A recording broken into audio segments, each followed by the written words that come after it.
une bande d'amis se retrouve coincée dans une mûre des parties qui vire au drame. Gamnig joue à fond la carte des ruptures de ton.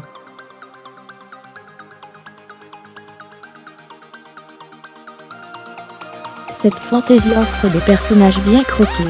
La soirée de Gamnig est organisée par Jonathan Goldstein et John Francis Daley, les scénaristes de Comment tuer son boss.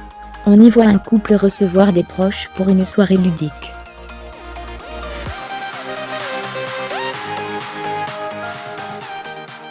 Mais les deux époux incarnés par Rachel McAdams et Jason Bateman ne se doutent pas que la ligne peut être ténue entre amusement et tragédie, même si on peut gagner une superbe voiture.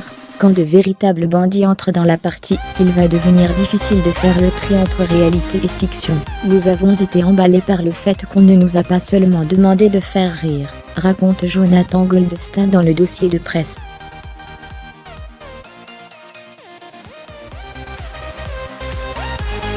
Mais qu'on nous a aussi autorisé à mélanger les genres. 20 minutes à répertorier ce qui donne envie aux spectateurs de jouer à leur tour.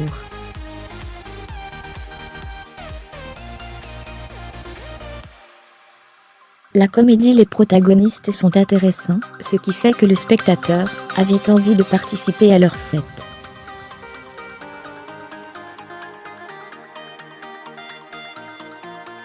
Le frère vaniteux est tête à claque, Kyle Chandler, et le flic crampon tentant régulièrement de se faire inviter, sont les plus réussis.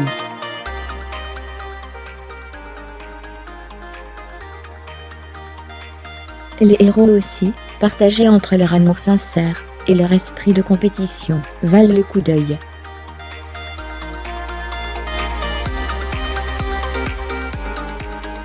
Si on les trouve sympas, on n'est quand même pas mécontent d'être du bon côté de l'écran quand ça tourne au vinaigre.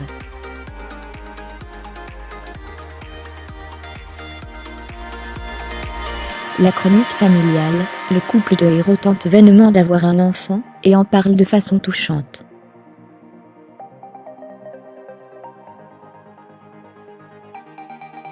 Là, on rentre dans une partie d'action ou vérité, où chacun se dévoile devant les autres, et se montre à son meilleur, mais surtout à son pire.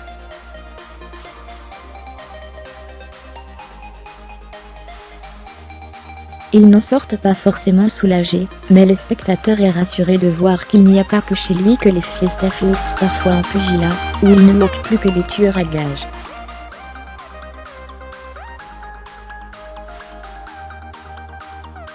Même la bande, sont composés par Cliff Martinez, Drive, met dans l'ambiance.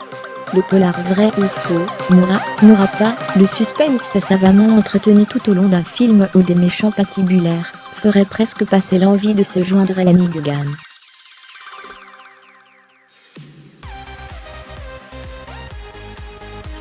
Si ce n'est que ce qui arrive à ces braves gens est certes plus dangereux, mais aussi plus rigolo qu'une partie de tarot entre amis, ou de Scrabble avec Tata Raymonde.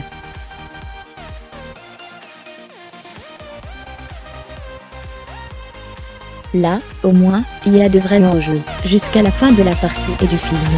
Alors, vous venez jouer avec eux, rire et suspense garanti.